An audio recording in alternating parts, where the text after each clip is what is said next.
नमस्कार दोस्तों। एक बार फिर से आप सभी का स्वागत है। दोस्तों, आज के इस क्लास में यूपी ट्रिपल एससी पेट एग्जाम के लिए भारतीय इतिहास के अंतर्गत हर्षवर्धन से संबंधित टॉप 25 मोस्ट इंपॉर्टेंट प्रश्नों को देखेंगे। सबसे पहले थ्योरी सेक्शन को डिस्कस करेंगे, फिर उसी से संबंधित ऑब्जेक्टिव प्रश्न को सॉल्व करेंगे।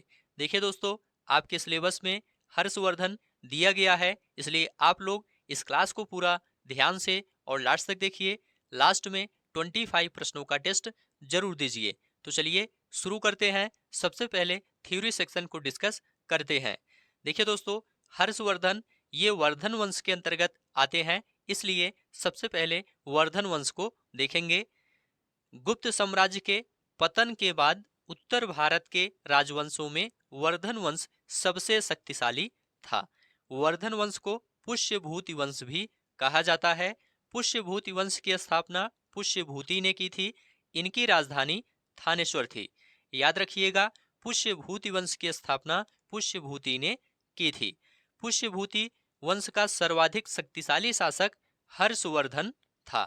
हर्षवर्धन राज्यवर्धन की मृत्यु के बाद 606 ईस्वी में 16 वर्ष की अवस्था में थानेश्वर की गद्दी पर बैठा था। हर्ष को शिलादित्य के नाम से भी जाना जाता था। तो याद रखिएगा, 606 ईस्वी में 16 वर्ष की अवस्था में थानेश्वर की गद्दी पर हर्षवर्धन बैठा था। आगे बढ़ते हैं।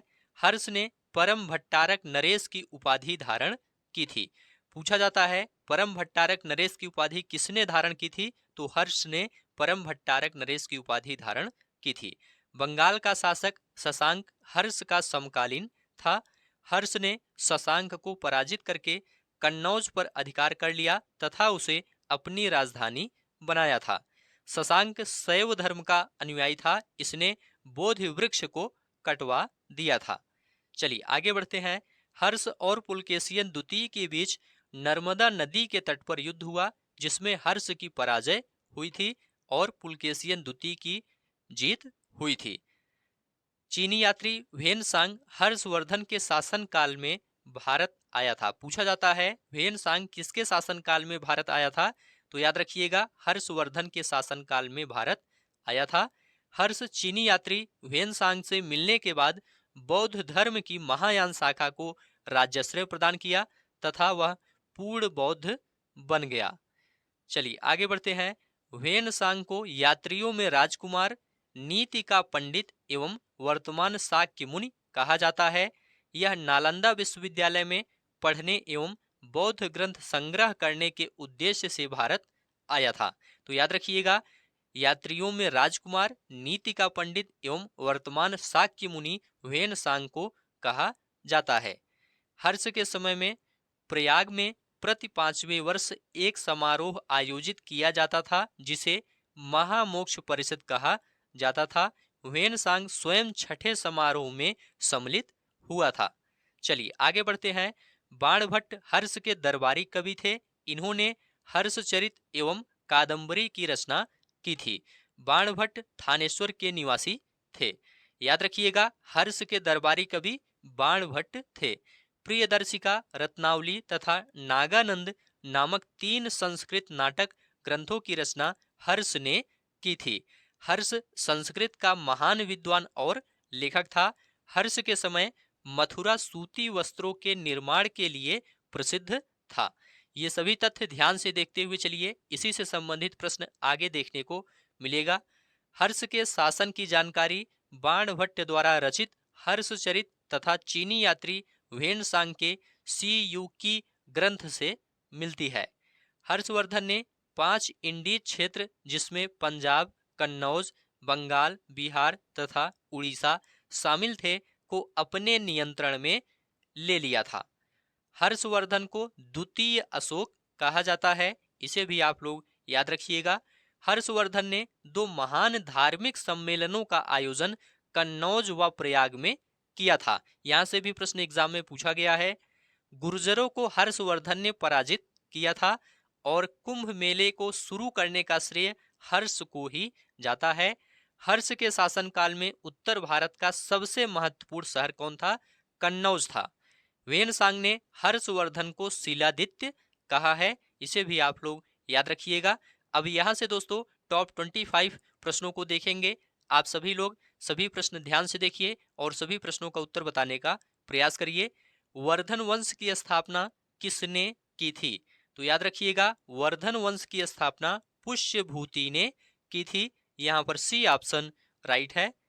वह अंतिम बौद्ध राजा कौन था जो संस्कृत का महान विद्वान और लेखक था? तो याद रखिएगा, हर्षवर्धन। अंतिम बौद्ध राजा हर्षवर्धन था जो संस्कृत का महान विद्वान और लेखक था। यहाँ पर डी ऑप्शन राइट है। हर्षचरित किसके द्वारा लिखी गई थी? तो याद रखिएगा, बाणभट्ट द्वारा लिखी गई थी। हर्षचरित बाणभट्ट द्वारा लिखी गई थी, इसलिए बी ऑप्शन राइट है। हर्षवर्धन के समय में कौन सा चीनी तीर्थयात्री भारत आया था? तो याद रखिएगा, ह्वेन सांग। हर्षवर्धन के समय में ह्वेन सांग भारत आया था। यहाँ पर डी ऑप्शन राइट है। अगला प्रश्न है, किस व्यक्ति को द्वितीय अशोक कहा जाता है? तो याद रखिएगा, हर्षवर्धन को द्वितीय अशोक कहा जाता है। यहाँ पर डी ऑप्शन राइट है। अगला प्रश्न है, बाणभट्ट किस सम्राट के दरबारी कवि थे? देखिए दोस्तों, हर्षवर्धन हर्षवर्धन के दरबारी कवि थे बाणभट्ट। बाणभट्ट हर्षवर्धन के दरबारी कवि थे। यहाँ पर सी ऑप्शन राइट है। अगला प्रश्न है, ह्वेन ने किसे शिलादित्य कहा है? देखिए दोस्तों, ह्वेन ने हर्षवर्धन को शिलादित्य कहा है, इसलिए डी ऑप्शन राइट है। बंगाल का कौन सा शासक हर्ष का समकालीन था? तो याद रखिएगा, शशांक। शशांक ये हर्ष का समकालीन था। यहाँ पर ए ऑप्शन राइट है। अगला प्रश्न है, चालुक्य शासक पुलकेशियन द्वितीय ने किस नदी के किनारे हर्षवर्धन को परास्त किया था? तो इसका जवाब है नर्मदा नदी के किनारे हर्षवर्धन को परास्त किया था। यहाँ पर सी ऑप्शन राइट है। हर्ष के शासन काल में उत्तर भारत का सबसे महत्वपूर्ण शहर कौन सा था? तो याद रखिएगा, कन्नौज। यहाँ पर सी ऑप्शन राइट है। हर्ष के शासन काल में उत्तर भारत का सबसे महत्वपूर्ण शहर कन्नौज था। यहाँ पर सी ऑप्शन राइट है। अगला प्रश्न है, हर्ष की जीवनी किसने लिखी थी? देखिए दोस्तों, हर्ष की जीवनी बाणभट्ट ने लिखी थी। यहाँ पर बी ऑप्शन राइट है। अगला प्रश्न है, हर्षवर्धन अपनी धार्मिक सभा कहाँ किया करता था? देखिए दोस्तों, हर्षवर्धन अपनी धार्मिक सभा प्रयाग में किया करता था। यहाँ पर बी ऑप्शन राइट है। ह्वेन की भारत में यात्रा के समय सूती कपड़ों के उत्पादन के लिए सबसे प्रसिद्ध नगर कौन था? देखिए दोस्तों, ह्वेन की भारत में यात्रा के समय सूती कपड़ों के उत्पादन के लिए सबसे प्रसिद्ध नगर मथुरा था। यहाँ पर बी ऑप्शन राइट है। कवि बाणभट्ट कहाँ का निवासी था? देखिए दोस्तों, कवि बाणभट्ट थानेश्वर का निवासी था। यहाँ पर बी ऑप्शन राइट है। अगला प्रश्न है, नागानंद का रचनाकार कौन था? याद रखिएगा, नागानंद का रचनाकार हर्षवर्धन था। यहाँ पर बी ऑप्शन राइट है। सम्राट हर्षवर्धन ने दो महान धार्मिक सम्मेलनों का आयोजन कहाँ किया था? तो याद रखिएगा, कन्नौज व प्रयाग में किया था। यहाँ पर ए ऑप्शन राइट है। अगला प्रश्न है, नागानंद रत्नावली एवं प्रियदर्शिका नाटकों के नाटककार कौन थे? तो याद रखिएगा, हर्षवर्धन थे। नागानंद रत्नावली एवं प्रियदर्शिका नाटकों के नाटककार हर्षवर्धन थे। यहाँ पर डी ऑप्शन राइट है। गुर्जरों को किस शासक ने पराजित किया था? देखिए दोस्तों, गुर्जरों को हर्षवर्धन ने पराजित किया था। यहाँ पर सी ऑप्शन राइट है। अगला प्रश्न है, भारत में ह्वेन सांग को याद करने का मुख्य कारण क्या है? तो याद रखिएगा, भारत में ह्वेन सांग को याद करने का मुख्य कारण सी यू की रचना है। इन्होंने सी यू की रचना की थी, इसीलिए इन्हें याद किया जाता है। यहाँ पर डी ऑप्शन राइट है। नर्मदा नदी पर सम्राट हर्ष के दक्षिणवर्ती अग्रगमन को किसने रोका था? तो याद रखिएगा, पुलकेशियन द्वितीय ने रोका था। यहाँ पर बी ऑप्शन राइट है। अगला प्रश्न है, सी यू की नामक यात्रा विवरण किससे जुड़ा है? तो याद रखिएगा, ह्वेन सांग से जुड़ा है। सी यू की नामक यात्रा विवरण ह्वेन सांग से जुड़ा है। यहाँ पर डी ऑप्शन राइट है। हर्षवर्धन के शासन काल के दौरान निम्न में से कौन सी नई राजधानी थी जो थानेश्वर से स्थानांतरित हुई थी? तो इसका जवाब है कन्नौज। कन्नौज दोस्तों ये थानेश्वर से स्थानांतरित हुई थी, ये नई राजधानी थी। यहाँ पर डी ऑप्शन राइट है। हर्षवर्धन ने 5 इंडीज को अपने नियंत्रण में लिया, इनमें से कौन सा 5 इंडीज था? तो इसका जवाब है दोस्तों बी ऑप्शन पंजाब, कन्नौज, बंगाल, बिहार और उड़ीसा। यहाँ पर बी ऑप्शन आपका राइट है। चलिए आगे बढ़ते हैं। कन्नौज से पूर्व हर्षवर्धन कहाँ का शासक था?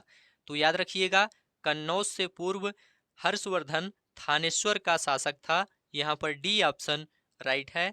अगला प्रश्न है, किस चीनी यात्री को वर्तमान शाक्य मुनि एवं यात्रियों में राजकुमार कहा जाता है? तो इसका जवाब है ह्वेन सांग। ह्वेन सांग को वर्तमान शाक्य मुनि एवं यात्रियों में राजकुमार कहा जाता है। यहाँ पर बी ऑप्शन राइट है। तो इस प्रकार से आज की यह क्लास यहीं पर समाप्त होती है। ये सभी प्रश्न आपके एग्जाम के लिए काफी ज्यादा इम्पोर्टेंट है।